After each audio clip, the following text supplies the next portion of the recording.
আজকে আমরা আমাদের চ্যানেলে ক্লাস 9-এর ডাফ এন্ড ডাট কোয়েশ্চেন ব্যাংকের মডেল সেট 7টা সলভ করে নেবো, কারণ এর আগের ভিডিও পর্যন্ত আমি তোমাদেরকে মডেল সেট 6 পর্যন্ত সলভ করে দিয়েছি। আর আজকে আমরা এই 7 থেকে সলভ করব। তো এখানে দেখো, প্রথমেই আমাদেরকে দিয়ে দেওয়া আছে the price of banana story থেকে আমাদেরকে একটা প্যাসেজ তুলে দেওয়া আছে, আর সেখান থেকে বেশ কিছু কোয়েশ্চেন আমাদের দিয়ে দেওয়া হবে, সেগুলো আমাদেরকে সলভ করতে হবে। তো এই মডেল সেট 7 আমরা সলভ করে নেবো। তবে তার আগে অবশ্যই চ্যানেলটিকে সাবস্ক্রাইব করে পাশে থাকা বেল আইকন প্রেস করে দিই আর অল বাটনটা অন করে দিই, যাতে আমি ভিডিও আপলোড করার সাথে সাথে তোমাদের কাছে নোটিফিকেশন চলে যায়। তো নেক্সট পেজে দেখো, আমরা চলে যাব। নেক্সট পেজে আমাদের এখানে বেশ কিছু এমসিকিউ দিয়ে দেওয়া আছে, এমসিকিউগুলো আমাদেরকে সলভ করতে হবে। ফার্স্টে আছে, as the guard blew whistle the train, এটা হবে ওয়াজ রেডি ফর ডিপার্চার।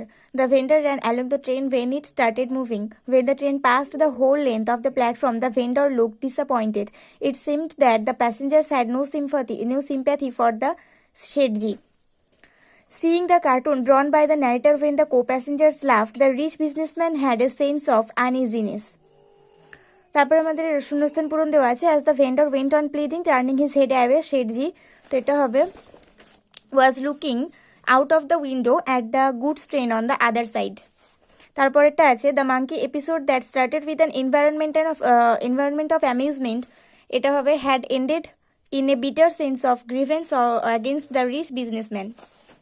তারপরেরটা আছে, every passengers except the businessman laughed when the other draw a cartoon and showed to all the other passengers except him.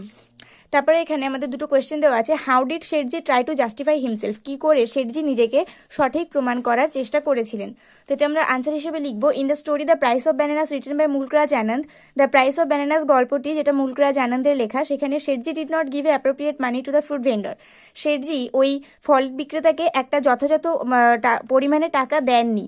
So he began to justify himself by saying this, তাই তিনি এটা বলে নিজেকে সঠিক বলে প্রমাণ করার চেষ্টা করছিলেন যে he had not asked the vendor to help, তিনি ওই ফল বিক্রেতাকে নিজেকে সাহায্য করার জন্য বলেননি। The vendor should not had offer the monkey, ওই ফল বিক্রেতারই ওই বাদরটাকে কলাগুলোকে অফার করা উচিত হয়নি। তারপরে আছে, what was the co passengers impression of the rich businessman, ওই ধনী ব্যবসায়ীর প্রতি ইমপ্রেশনটা কেমন ছিল, যারা আর কি কামরাতে যারা আর কি সহযাত্রী ছিল, তাদের ইমপ্রেশনটা কেমন ছিল। In the story, The Price of Bananas, written by Mulkraj Anand, all the other co-passengers of Shedji had sympathy for the poor vendor. The Mulkraj Ananদের লেখা দ্য প্রাইস অফ ব্যানানাস গল্পে শেঠজির অন্যান্য কো-প্যাসেঞ্জারদের ওই ফল বিক্রেতার প্রতি যথেষ্ট সিম্প্যাথি ছিল। Everybody had a bitter sense of grievance against the rich businessman, সেই জন্য ওই ধনী ব্যবসায়ীর প্রতি সবারই একটা তিক্ত অভিযোগ ছিল, ওই ভেন্ডারকে টাকা না দেওয়ার জন্য সবারই একটা তিক্ত অভিযোগ ছিল। তারপরে আমাদের এখানে দ্য নর্থ শিপ থেকে প্যাসেজ তুলে দেওয়া হয়েছে, আর আমাদের এমসিকিউ সলভ করতে হবে। The 3 ships drove towards the north, the decks of the third ship shone frostily, 2 ships returned from the east and west, and it was rigged. Here rigged means equipped. Next question আছে, why is the sea called unforgiving, কেন সমুদ্রকে মানে unforgiving বলা হয়েছে, কেন তাকে ক্ষমাশীল নয় অক্ষমাশীল বলা হয়েছে। তো এখানে আমরা আনসার হিসেবে লিখবো, in the poem The North Ship, written by Philip Larkin, the term unforgiving refers to the hardships and obstacles one faces in life. এই কবিতাটা, যেটা আর কি ফিলিপ লার্কিনের লেখা দ্য নর্থ শিপ কবিতাতে আনফরগিভিং বলা হয়েছে এই কারণেই। আনফরগিভিং বলতে আমাদের আনফরগিভিং শব্দটা এই কারণে ব্যবহৃত হয়েছে, একটা মানুষ তার সারা জীবনে যে সমস্যা এবং বাধা প্রতিবন্ধকতাগুলোর সম্মুখীন হয় সেইগুলোকে বোঝানোর জন্য। The north bound ship faces a lot struggles, ওই উত্তরমুখী জাহাজটাও কিন্তু অত্যন্ত স্ট্রাগল করেছিল, অত্যন্ত লড়াই করেছিল। So the sea is unforgiving for the north ship, তাই ওই উত্তরমুখী জাহাজটার জন্য সমুদ্রটা একদমই অক্ষমাশীল ছিল। নেক্সট কোয়েশ্চেন আমাদের আছে যে, what message does the poet want to convey through the lines, এই লাইনগুলো থেকে যে প্যাসেজটা আমাদের তুলে দেওয়া হয়েছে সেই লাইনগুলোর মাধ্যমে কবি আমাদেরকে কি ধরনের বার্তা দিতে চাইছেন। তো আমাদের এই আনসারটা একটু বড় হবে, Philip Larkin wants to give a important message through the poem the north ship from the north ship. Philip Larkin the north ship কবিতার মাধ্যমে তিনি আমাদেরকে একটা গুরুত্বপূর্ণ বার্তা দিতে চেয়েছেন। ফ্রম দ্য পোয়েম, এই কবিতাটি থেকে উই ক্যান লার্ন, আমরা শিখতে পারি, how to overcome our difficulties, কি করে আমরা আমাদের প্রতিবন্ধকতাগুলোকে জয় করতে পারি। Problems and frustration will come in our life, সমস্যা এবং যে হতাশজনক পরিস্থিতিগুলো আমাদের সামনে আসে সেগুলো আমরা কি করে আমাদের লাইফে কি করে আমরা লাইফে সেগুলো সম্মুখীন হতে পারি, এবং আমরা আমাদের জীবনটাকে এগিয়ে নিয়ে যেতে পারি। But we should not be demotivate, কিন্তু আমাদের কিন্তু মানে নিরুৎসাহিত হয়ে পড়াটা উচিত নয়। We should face the problems, আমাদের এই সমস্যাগুলোর সম্মুখীন হতে হবে। And thus we can prosper in our life, এবং এইভাবে আমরা আমাদের জীবনে উতরে যেতে পারবো, লাইক দ্য নর্থ শিপ, ওই উত্তরমুখী জাহাজটার মতো। তারপরে এখানে আমাদের একটা আনসিন আছে, আনসিনটা পড়ে আমি সময় নষ্ট করছি না, বাট এটা একটা করোনা ভাইরাসের ভ্যাকসিন নিয়ে লেখা হয়েছে। তো খুবই সহজ একটা আনসিন, তোমরা দেখো আমি কোথায় কোথায় হ্যান্ডারলাইন করেছি, সেই জায়গাগুলো তোমরা দেখে নাও, তাহলে তোমরা বুঝতে পারবে। প্রথমটা দেখো আছে the largest vaccine producing institute in the world is, এটা হবে সিরাম, কারণ প্রথমেই দেখো আছে the Serum Institute, the world's largest vaccine maker the Serum Institute, তাই এটা হচ্ছে সিরাম। তারপরে দেখো আমি আন্ডারলাইন করেছি has teamed up with scientist from the university of Oxford who are developing a promising corona virus vaccine. এই জায়গাটা তোমরা একটু দেখে নাও। আর 100 মিলিয়ন ডোজেস তৈরি করা হয়েছিল। আর এই জায়গাটা তো নো ওয়ান রিয়েলি নোজ, মানে ওই ভ্যাকসিনটা যে 6 মাস পর থেকে শরীরের মধ্যে কাজ করা শুরু করে, এটা অনেকেই জানে না, ঠিক আছে। আর গ্লোবাল রেসের মধ্যে ইউএস অ্যান্ড ইউরোপিয়ান গভর্নমেন্টস কিন্তু অনেক বিলিয়নস অফ ডলার সিল করে দিয়েছিল, এবং pharmaceutical giants like Johnson and Johnson, Pfizer, Sanofi and AstraZeneca to speed up the development and production of select vaccine candidates in exchange for hundreds of millions of doses. তো এই dose কি করা মানে কি করেছিল ইউরোপিয়ান গভর্নমেন্টস আর US and European governments কি করেছিল সেটা এখানে আছে। তো চলো এমসিকিউ আমরা সলভ করে নিই। The largest vaccine producing institute in the world is Serum হবে। The company plans to produce, এটা আমি বললাম 100 মিলিয়ন হবে, এখানে দেখো লেখা আছে হান্ড্রেডস অফ মিলিয়ন ডোজেস, তাহলে এটা 100 মিলিয়ন হবে। Vaccine take time to manufacture and perfect, এই কথাটা এখানে আছে দেখো,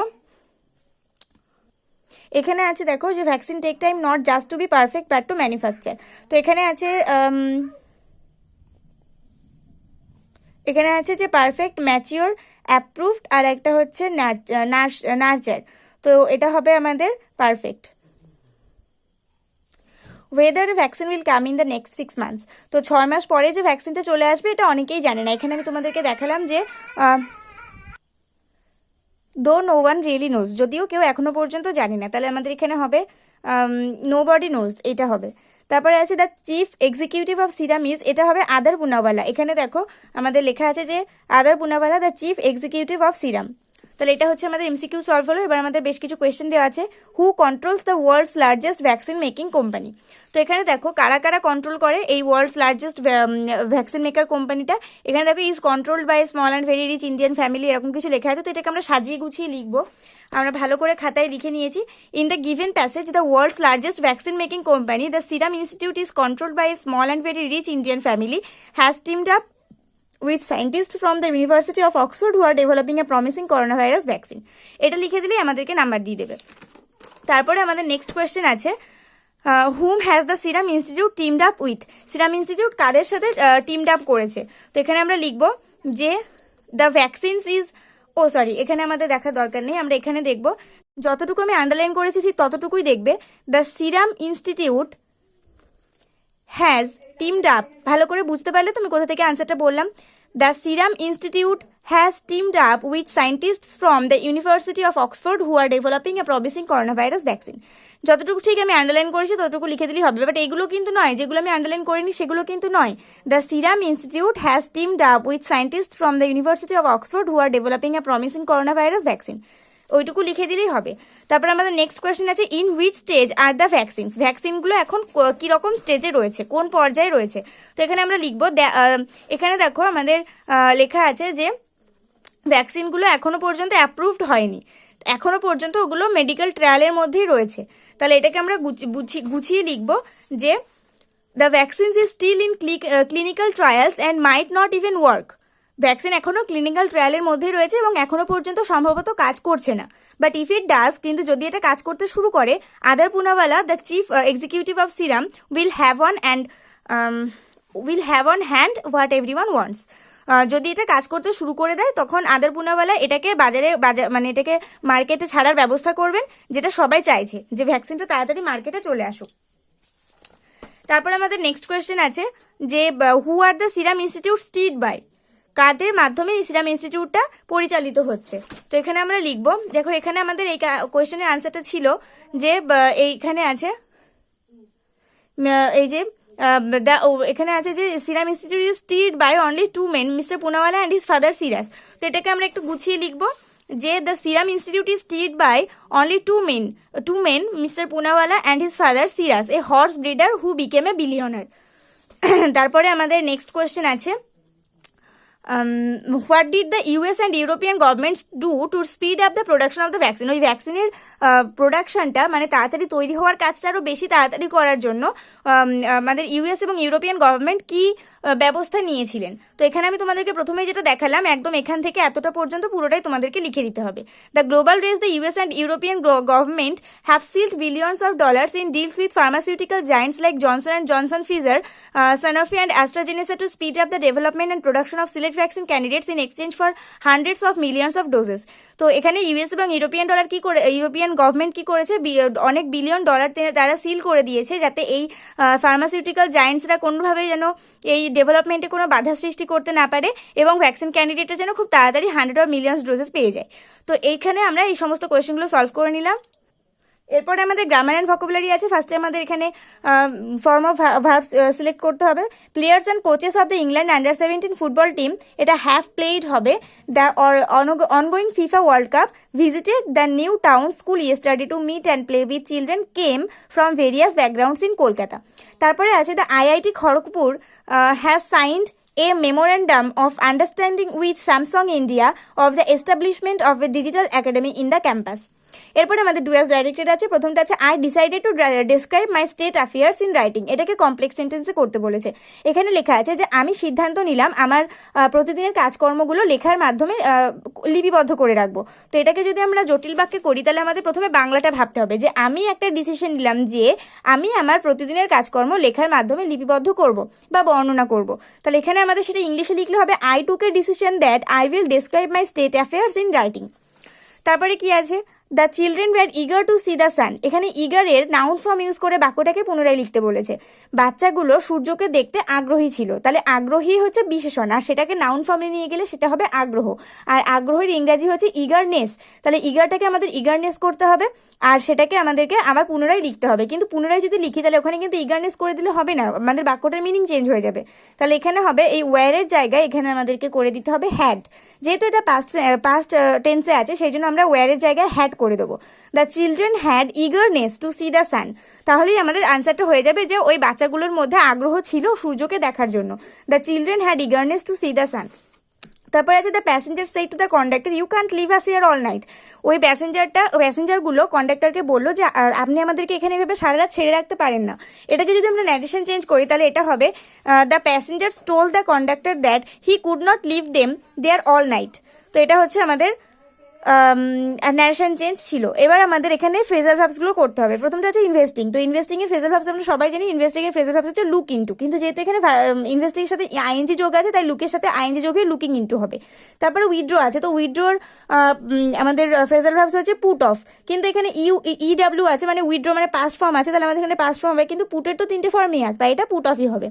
আর এস্টাবলিশের ফ্রেজাল ভার্বস হচ্ছে সেট আপ, কিন্তু এখানে ইডি যোগ আছে তাহলে পাস্ট ফর্মই হবে, তাহলে এখানে সেটেরও 3টে ফর্ম একই, সেই জন্য এটা সেট আপই হবে। তারপরে দেখো এখানে ভোকাবুলারি আছে। ফার্স্ট আছে বেসড অন অ্যাকচুয়াল অবজারভেশন, কোনো একটা নির্দিষ্ট পর্যবেক্ষণের উপর ভিত্তি করে, তো এটা হচ্ছে ক্লিনিক্যাল। ঠিক আছে, ক্লিনিক্যাল মানেই হচ্ছে কোনো একটা পর্যবেক্ষণ করে কোনো কিছুকে অনুমোদন দেওয়া। তো ক্লিনিক্যালটা আছে ওই আনসারের মধ্যেই, আমি তোমাদেরকে পরে দেখাচ্ছি। আর আছে হেড অফ সাম ইনস্টিটিউট, কোনো একটা সংস্থার হেডকে কি বলা হয়, এক্সিকিউটিভ বলা হয়, ঠিক আছে, সম্পাদক। তারপরে অ্যাকসেপ্টেড মানে গৃহীত, আর সেটা হচ্ছে অ্যাপ্রুভড, অনুমোদিত। গৃহীত আর অনুমোদিত একই কথা। টাইটান্স মানে হচ্ছে দৈত্যাকৃতি, আবার জায়েন্টস মানেও দৈত্যাকৃতি। তো এখানে আমরা সমস্ত ভোকাবুলারিগুলো পেয়ে গেলাম, এগুলো কোথায় আছে সেটা দেখে নাও। এখানে আছে আমাদের জায়েন্টস কথাটা, এখানে আছে আমাদের এক্সিকিউটিভ কথাটা, আর ক্লিনিক্যাল কথাটা আমাদের এইখানটাতে আছে, ক্লিনিক্যাল কথাটা আমাদের এইখানে আছে, আর অ্যাপ্রুভ কথাটা এইখানে আছে। তাহলে এখানে আমরা ভোকাবুলারি পর্যন্ত সবটা কমপ্লিট করে নিলাম। আর সেকশনসে রাইটিং স্কিলের যে 3টে রাইটিং আছে তার লিঙ্ক আমি ডেসক্রিপশন বক্সে দিয়ে দিয়েছি, ওখান থেকে দেখে নাও। 3টে রাইটিং আমি ইন্ডিভিজুয়ালি দিই সবসময়, কারণ ইন্ডিভিজুয়ালি কারো দরকার হলে সে হয়তো পাবে না মডেল সেটের মধ্যে দিয়ে দিলে। তো ওখান থেকে রাইটিংগুলো দেখে নাও, আর অবশ্যই ভিডিওতে একটা করে লাইক করে দিও, বন্ধুদের সঙ্গে অনেক শেয়ার করে দিও। নেক্সট ভিডিওতে দেখা হবে, ততক্ষণ পর্যন্ত সবাই ভালো থাকো, সুস্থ থাকো, মন দিয়ে পড়াশোনা করতে থাকো।